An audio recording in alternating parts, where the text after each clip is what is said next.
अब इस मुल्क में अमन की वापसी बड़ी मुश्किल है जब बादशाह खुद मुर्गे लड़ाता हो। आपका भी नाम अमन है ना, तो अब इस देश में अमन की वापसी कमी है।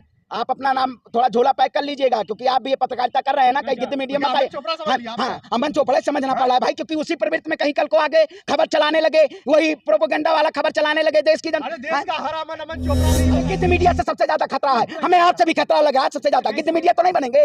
आपको भी ज्ञान भावी मुद्दा तो नहीं चलाना नहीं बताए हथियार का। अरे भैया हथियार से ज्यादा है। अगर इस देश के लोकतंत्र में आवाज दबाना और सच्ची खबर नहीं दिखाना, तो आप सबसे ज्यादा हथियार से भी ज्यादा खतरनाक गिद्ध मीडिया के प्रवृत्ति में आना चाहते हैं, क्योंकि गिद्ध मीडिया इस देश में एक ऐसे नैरेटिव फैलाने का काम कर रही है। आप बताइए, खबर कुछ और होनी चाहिए, खबर कोई और। पाकिस्तान अगर आपको जाना तो पाकिस्तान जाइए, पाकिस्तान की खबर चाहिए। देश की जनता हिंदुस्तान की खबर चाहती है, देश की जनता प्रधानमंत्री नरेंद्र मोदी की खबर चाहो। आप भी कुछ दिन बाद गंगा नहा लीजिए, आप भी गंगा नहाने जाइए, क्योंकि कुछ दिन बाद आपको भी गिद्ध मीडिया कहा जाएगा। पंडित जी, महंगाई बढ़ रही है लेकिन मीडिया जो उसको फोकस नहीं मीडिया का, अब क्या कहना चाहेंगे? बिल्कुल, देखिए जिस तरह से इस देश के चौथा स्तंभ कहे जाने वाले लोकतंत्र के चौथे स्तंभ पत्रकारिता को मैं कहता हूं वाकई में कहीं ना कहीं इस देश में गोदी मीडिया अब गिद्ध मीडिया के प्रवृत्ति में आ चुका है। क्योंकि जिस तरह से धर्म का जब मुद्दा आता है तब गोदी मीडिया उसको भुनाने के लिए, आपने देखा होगा पूरे बनारस में आज ऐसे चौपाल चलाई जा रही है जैसे उत्तर प्रदेश के चुनाव में धार्मिक मुद्दों को भुनाया गया था। उसी तरीके से बीजेपी 2024 के लिए ज्ञान वापी का मंदिर और मस्जिद बना रही है। क्योंकि जिस तरह से जनता को गुमराह किया जा रहा है, जाति धर्म और मजहब के नाम पे सीधे तौर पे एक समुदाय को डराया जा रहा है। आखिर महंगाई की बात कौन करने वाली सरकार है? जो सरकार कहती थी बहुत हुआ महंगाई के पास, उसी सरकार ने आज देश में महंगाई, बेरोजगारी, शिक्षा, स्वास्थ्य पे हमारे जो पत्रकार है अर्णव गोस्वामी जैसे लोग, स्ट्रीम मीडिया की अंजना ओम कश्यप, चित्रा की रूबिका लियाकत, तो वो कहती है मेरा भी नाम रूबिका है, इनका भी नाम रूबिका। आखिर पत्रकारिता का स्तर इतना गिर चुका है कि देश की जनता के विभिन्न मुद्दे उसको नदारद करके ये सीधे तौर पे इस देश में नफरत का बीज बोया जा रहा है और नफरत की थाली आपके सामने परोसने का काम की जा रही है। आजकल देश की जो मीडिया है, जितने भी नोएडा की मीडिया है, सब काशी में जाकर के बैठी हुई है, पवित्र स्थल में। बिल्कुल, देखिए क्योंकि अब इन लोगों को गंगा नहाने की जरूरत है। इन्होंने भगवान जिस तरह से हमारे प्रधानमंत्री मोदी जी ने कहा था गंगा मां ने बुलाया है, उसी तरीके से अब देश के जिस स्ट्रीम मीडिया के सभी पत्रकारों को मां गंगा ने बुलाया है और इनको सीधे तौर पे अब ये गए हैं गंगा में डुबकी लगाने और स्नान करने। क्योंकि आज सीधे तौर पे बताइए, स्ट्रीम मीडिया इस तरह से इस कदर गिर चुकी है कि जब मंदिर और मस्जिद का मुद्दा आ जाता है तो चील की तरह नोचने का काम करती है। खबरों को निचोड़ा जाता है कि आखिर इसमें धर्म की बू और धर्म का रस कैसे मिलेगा। आखिर बताइए, क्या इस देश में सांप्रदायिक मुद्दों के नाम पे केवल देश की जनता को गुमराह करने का काम किया जाएगा? क्या केवल हनुमान चालीसा, कुरान और मंदिर मस्जिद के नाम पे भुनाया जाता है? मैं कहता हूं आप भी कुछ दिन बाद गंगा नहा लीजिए, आप भी गंगा नहाने जाइए, क्योंकि कुछ दिन बाद आपको भी गिद्ध मीडिया कहा जाएगा।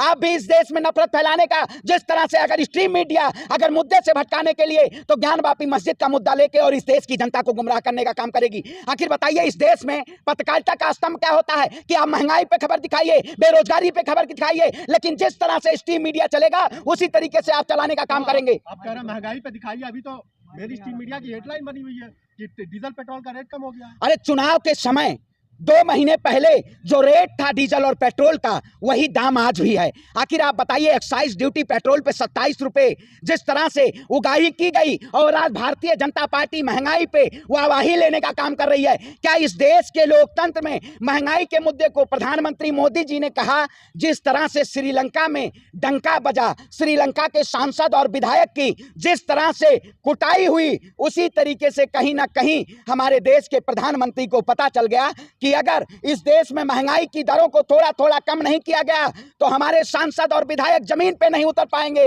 इवन यहाँ के पत्रकार जो गोदी मीडिया गिद्ध मीडिया के पत्रकार हैं, वो भी जमीन पे अब उतर नहीं पाएंगे, क्योंकि जनता आपका भी स्वागत करने के लिए तैयार है। जनता इंतजार करिए, आप भी केवल ऐसे मुद्दे चलाते हैं जो देश में नफरत के मुद्दे फैलाए जाएं। अब देश की जनता तैयार है, क्योंकि आप बताइए, यही सरकार कहती थी बहुत हुआ महंगाई पे मार, अब की बार मोदी सरकार, सुने थे आप इस स्लोगन? नहीं सुने?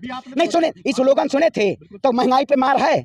महंगाई पे जनता त्राहिमाम त्राहिमाम कर स्टॉक भी तो है उनका भी। मास्टर स्ट्रोक का पत्रकारिता में आप मास्टर स्ट्रोक मिला है आपको? पाकिस्तान तक तारीफ हो रही है। अच्छा मतलब यही पड़ोसी में पाकिस्तान और देश में मुसलमान, इससे अलावा आपके पास मुद्दे और कुछ नहीं है? और कोई मुद्दे बच्चे हैं आपके पास इस देश में? आप बताइए, केवल पाकिस्तान का मुद्दा। हमें पाकिस्तान से क्या मतलब है? हमें हिंदुस्तान के लिए अपने मरना है। हम आजाद भगत सिंह के बस की पाकिस्तान की खबर चलाओगे? नहीं, अरे फिर पाकिस्तान अगर आपको जाना तो पाकिस्तान जाइए, पाकिस्तान की खबर चिराइए। देश की जनता हिंदुस्तान की खबर चाहती है, देश की जनता प्रधानमंत्री नरेंद्र मोदी की खबर चाहती है। लेकिन आप पाकिस्तान, भूटान, नेपाल, आपने देखा नेपाल में पेट्रोल कितना रुपए डीजल है और देश में 110 से 12 रुपए पेट्रोल और डीजल का दाम है।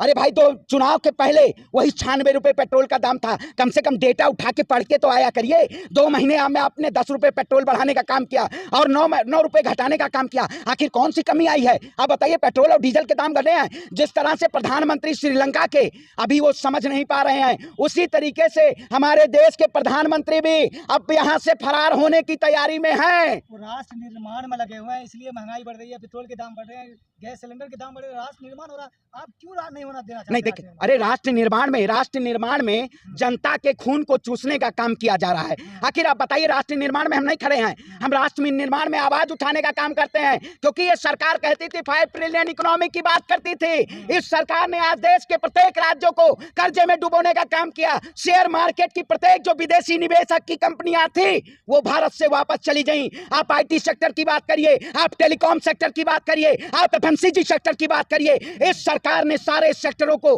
डुबोने का काम किया। आपने देखा होगा ऑटोमोबाइल सेक्टर की बहुत सारी कंपनियां जो भारत में कार्य करती थी, फिएट कार की बात करिए, हार्ले डेविएशन की बात करिए, इस सरकार के शासनकाल में सभी कंपनियां अपने देश जा चुकी हैं। आखिर आप कौन से भी निवेशकों की बात कर रहे हैं? क्या केवल इस देश में धर्म के नाम पे चुनाव जीत जाना? देश में बैंकिंग सेक्टर डूबा हुआ है, LIC त्राहिमाम कर रहा है, आप निजीकरण की बात किए, आप डेमोनेटाइजेशन की बात किए। आखिर कौन सी सरकार, ये क्या इन्होंने इस देश की जनता को गुमराह करने का काम किया? नहीं कि आप बताइए पत्रकार महोदय, सच्चे दिल पे हाथ रखे, अगर आप भारत माता को मानते हैं, अगर देश के हिंदुस्तान नागरिक हैं, तो आपके जहन में क्या सवाल आता है कि आज देश का नागरिक 7 साल में भिखमंगा हो चुका है। इस सरकार ने उनको लुटाने का काम किया और लोकतंत्र का खात्मा करने का काम किया। पंडित जी, देश को मोदी मीडिया से खतरा है या भाजपा से खतरा है?